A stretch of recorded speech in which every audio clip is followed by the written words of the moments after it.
উদাহরণ দিচ্ছি একটা একটা এক্সাম্পল আমার কাছে মনে হচ্ছে এই জীবনে। এই এক্সাম্পলটা আমার কাছে এখন পারফেক্ট মনে হয় একটা দেহ, একটা বডি চোরাবালিতে ঢুকে গেছে। চোরাবালি বোঝেন? একটা বডি চোরাবালিতে ঢুকে গেছে। প্রথমে ছিল টাকনু পর্যন্ত। যখন টাকনু পর্যন্ত ছিল তখন সে নড়াচড়া করার চেষ্টা করেছে। আশপাশের মানুষরা ওকে বুঝিয়েছে নড়াচড়া করো না, টাকনু পর্যন্ত আছো, হাঁটু পর্যন্ত চলে যাবে। সে নড়াচড়া করা থামিয়ে দিয়েছে। নড়াচড়া না করা সত্ত্বেও একদিন তার হাঁটু ডুবে গেছে।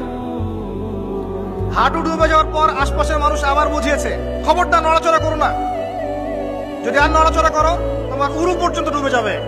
সে বেচারা নড়াচড়া করে নাই, দাঁড়িয়ে আছে। নড়াচড়া না করা সত্ত্বেও একদিন তার থাই পর্যন্ত ডুবে গেছে। এভাবে আস্তে আস্তে কোমর, তারপর আস্তে আস্তে বুক, আস্তে আস্তে গলা।